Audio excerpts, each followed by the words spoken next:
प्रभु को बांधने आई तो 2 उंगल रस्सी छोटी पड़ती ना, ऐसे ही ये जो राजा थे भक्त थे, प्रभु की शरण में थे, प्रभु का स्मरण करते, इसलिए वो संख्या 20,800 से ऊपर जाती नहीं।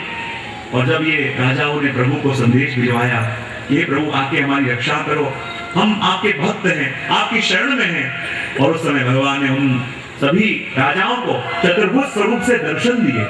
और जैसे ही चतुर्भुज स्वरूप से दर्शन दिए और सभी राजाओं ने स्तुति करते हुए प्रभु कहा, कृष्णाय वासुदेवाय हरये परमात्मने प्रणतक्लेशनाशाय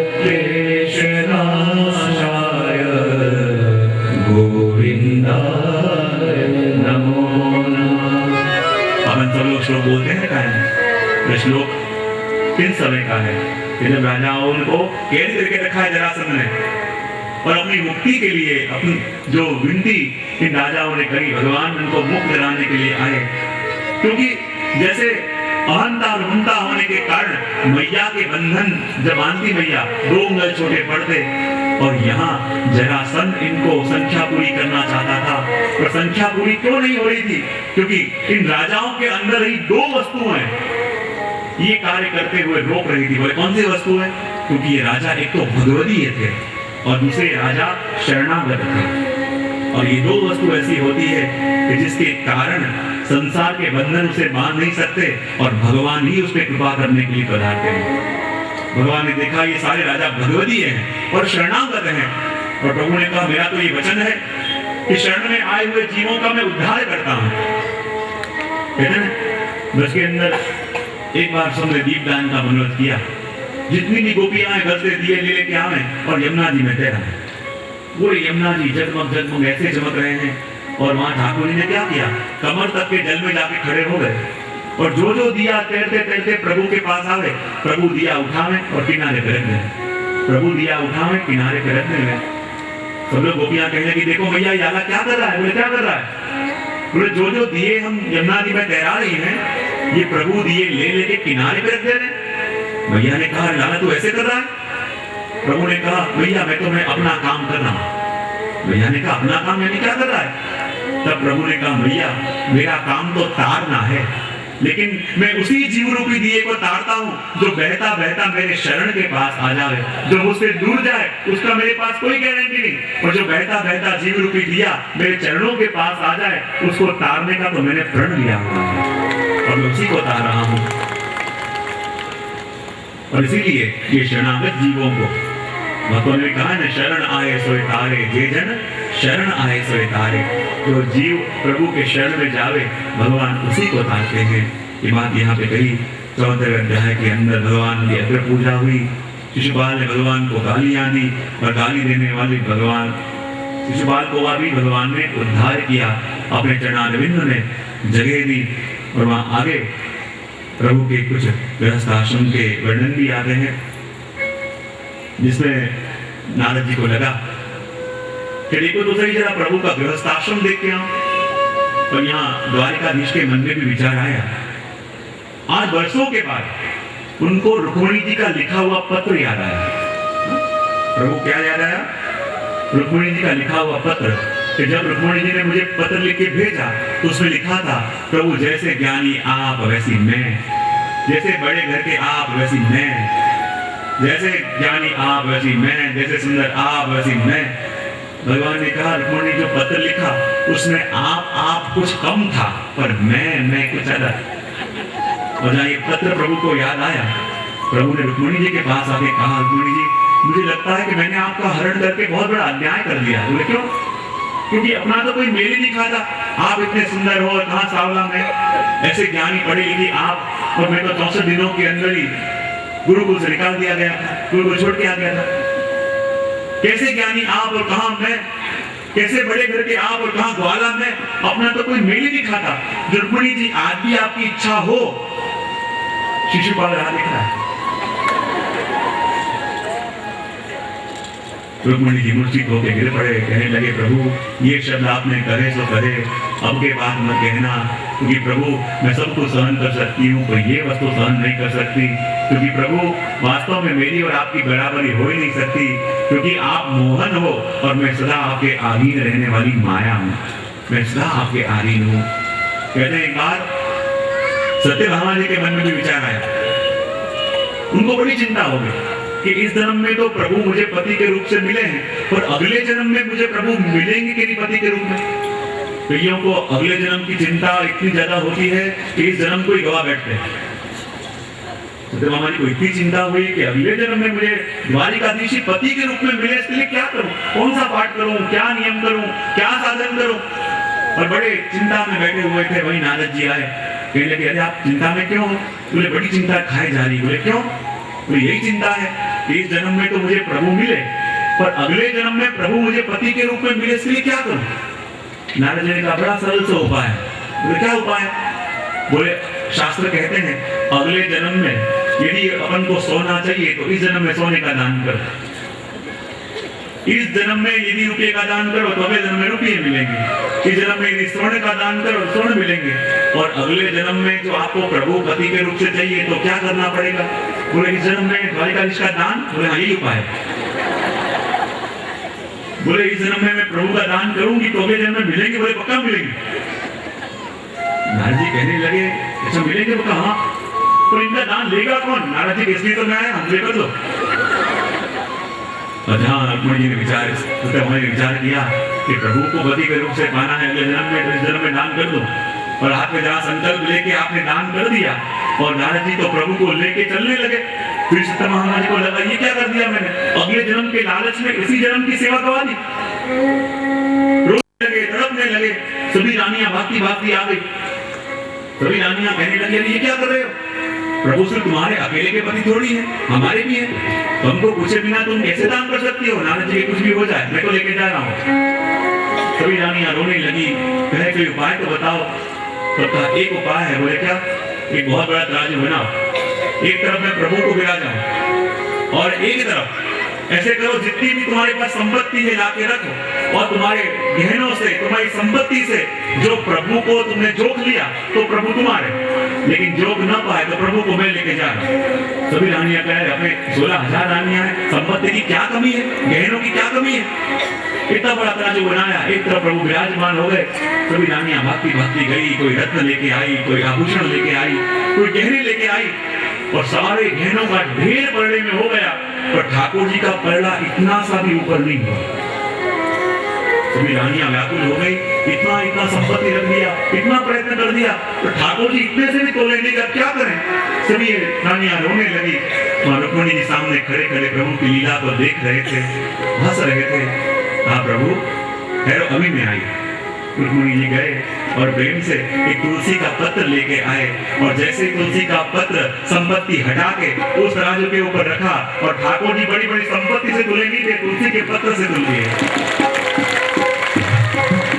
उसी प्रकार जब ब्रह्म संबंधी अपन ठाकुर जी के सामने ले लें, बड़े बड़ी संपत्ति से, बड़े बड़े दानों से जो ठाकुर जी जीव के वश नहीं होते, तो हाथ में तुलसी दल लेके जब गद्य मंत्र बोल के ठाकुर जी के चरणों में पधरावे, और तभी तुलसी पत्र बजाते, ठाकुर जी सदा के लिए अपने हाथों से बंध जाते हैं, सदा के लिए वक्त के अधीन प्रभु हो जाते हैं।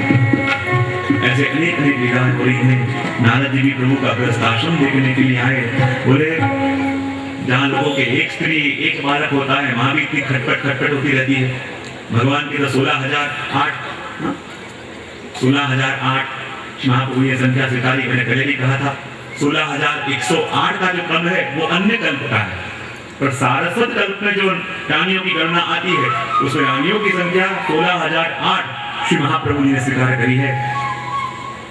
नारद जी देखने के लिए आए कि 16,008 रानियां, और हर एक रानी के 10-10 पुत्र। कितने? हर एक रानी के 10-10 पुत्र। तो पूछा पुत्री नहीं होगी? तो कहते जहां जहां भी पुत्रों का नाम आता है, सुदेशना चारो देशनश्च, महाप्रभु कहते हैं जहां जहां पुत्रों का नाम आवे और बीच में चकार दिखे तो समझ लो 10-10 पुत्र और एक एक कन्या। ये ठाकुर जी का छोटा सा परिवार।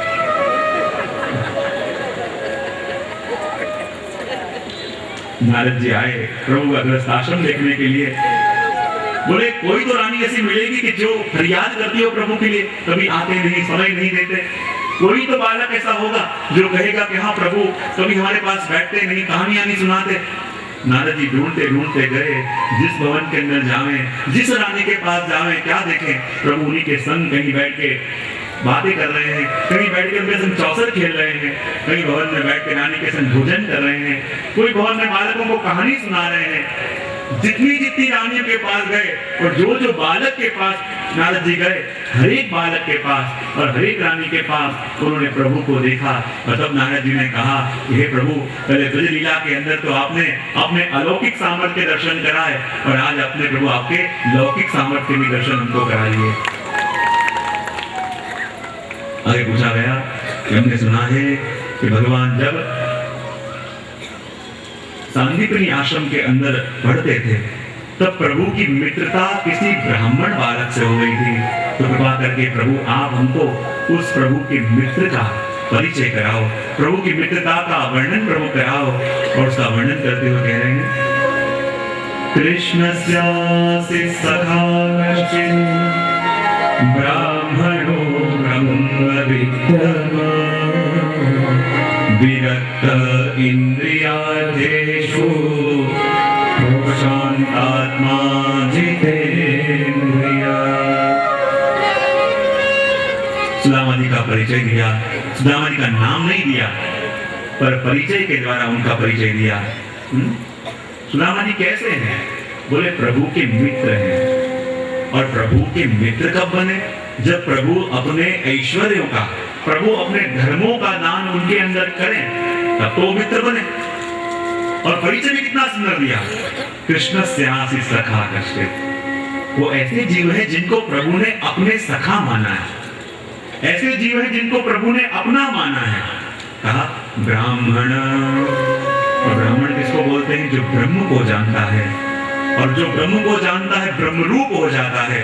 और जैसे लक्ष्मी जी भी ब्रह्मानंद रूपा है, इसलिए ब्राह्मण शब्द से उनके अंदर श्री धर्म दिखाया। बाद में कहा ब्रह्मवित्तम।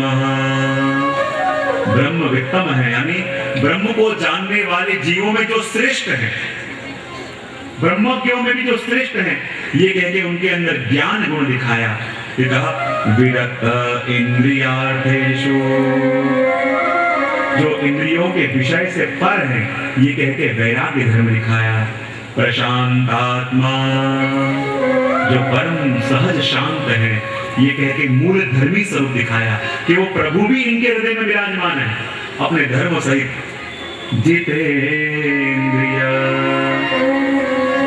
अपने इंद्रियों के ऊपर जिन्होंने जय प्राप्त किया है, अपनी इंद्रियों को जिन्होंने अनुकूल कर लिया है, वो उनका ऐश्वर्य धर्म। और ये रुचयो ये भाव दिखा के उनके अंदर वीर गुण दिखाया, क्योंकि संकल्प किया है कि इस समय मुझे जो प्रभु कृपा करके सामने से दिला देंगे उसी के ऊपर निर्वाह करूंगा। ये उनका वीर धर्म है। और कहा गृहाश्रमी, गृहस्थी है, और गृहस्थी यानी उनका विवाह हुआ है। और विवाह भी तब हुआ होगा जब उनकी थोड़ी कीर्ति भी आसपास होगी, इसलिए उनका यश गुण बताया। सुदामा जी अया चक्रवर्ती का नियम उन्होंने लिया है, पत्नी सुशीला, पति अनुकूल हो, सारी इच्छाएं पूरी करता हो, हर एक वस्तु का दान देता हो और पति के अनुकूल रहे, ये तो साधारण स्त्री है। लेकिन यहाँ तो ऐसी दशा है, कई बार तो 4-4, 5-5 दिनों तक घर में अन्न का एक दाना नहीं होता।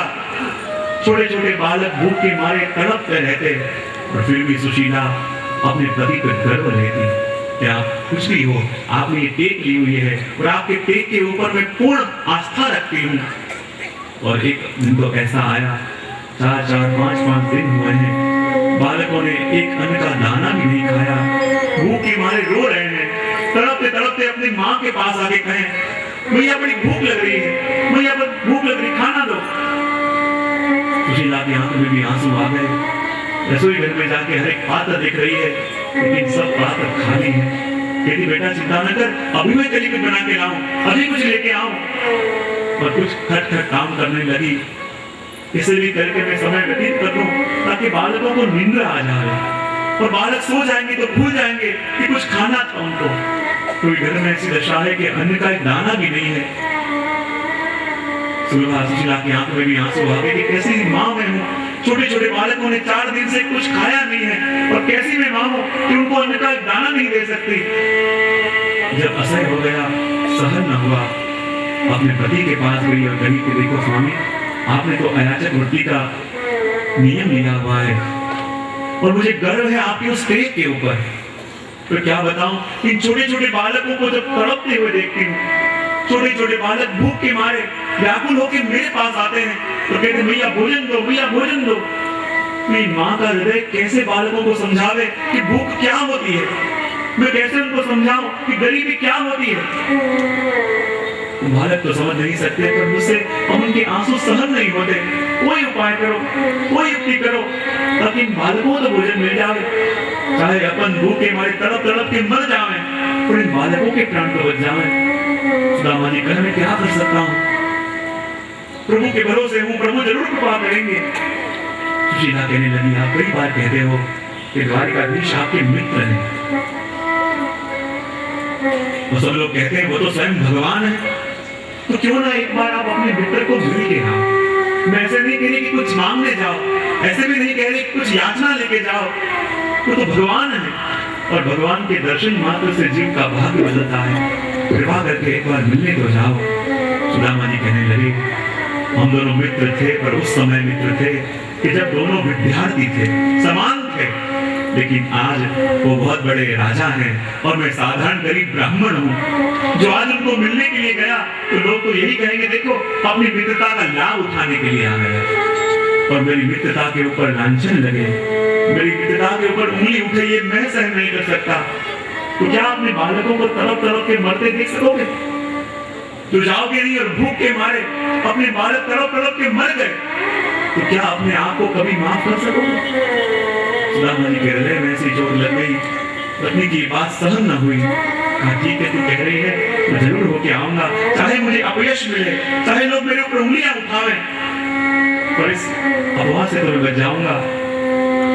फिर वहां सुशीला कहीं से जाके पोहे की पोटली लेके आई कि लो जाके यदि द्वारिकाधीश पूछे कि मेरी भाभी ने क्या दिया है तो पोहे उनको देना। पोहे की पोटली कमर में ठोंस ली, तन में कोई वस्त्र नहीं है, एक फटी हुई धोती पहनी है, पैरों में कुछ पहना हुआ नहीं है। चलते चलते सुदामा जी जा रहे हैं, 4-5 दिन से अन्न का एक दाना नहीं गया, क्योंकि भूख लगी है, और चलते चलते जा रहे हैं, कोई चक्कर आ गए और वहीं गिर पड़े।